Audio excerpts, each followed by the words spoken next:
Welcome to Bible at the Bay. Here we are in Honesdale, Pennsylvania, with our special guest, Rabbi Dr. Jeffrey Coburn, head of school at North Shore Hebrew Academy in Great Neck, New York.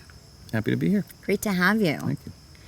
We are today in chapter 19 in the book of Kings, and we have the story of Eliyahu at Har Horeb, Elijah the prophet at Horeb Mountain. And he runs away, fearing for his life, and he's guided to the desert, right into the mountain of Horeb for 40 days. And the obvious reminiscence in this chapter is to sort of have us juxtapose it with the story of Moses, of Moshe, at the same mountain, the same place, the 40 days and 40 nights.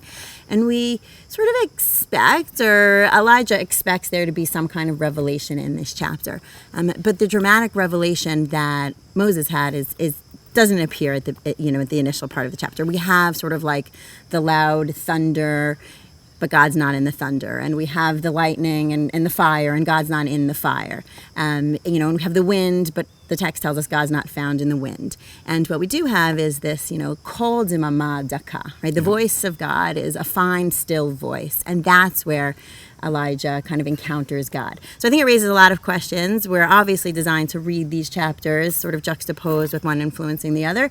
But it raises all kinds of questions about the changing nature of revelation, public versus private experiences, and reading these two chapters in light of one another to sort of tell us about what is Elijah's, conception of Elijah vis-a-vis Moses. Right. Well, we mentioned 2 days ago that there's a lot of anti-Moses or bizarro Moses, the opposite of Moses, in a lot of Elijah's adventures and things that happened to him. He's definitely at the same mountain, but he, I think, is disappointed that he didn't get the thunder and lightning show that Moses got when he received the Ten Commandments and got the Torah at Horeb at Sinai. We don't usually mention commentators, but there's one that resonates for me, and I was preparing with my daughter for her final this past June, and we learned the commentary of the Malbim, who says this is a not so subtle message to Eliyahu about his own communication style.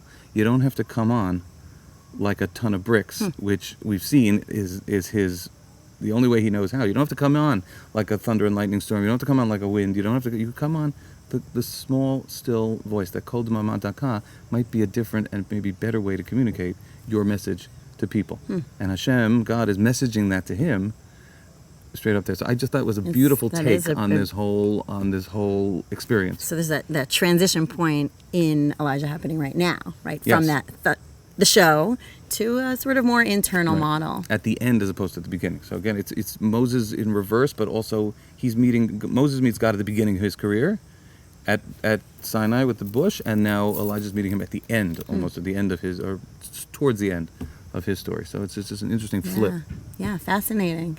Thank you. You're welcome.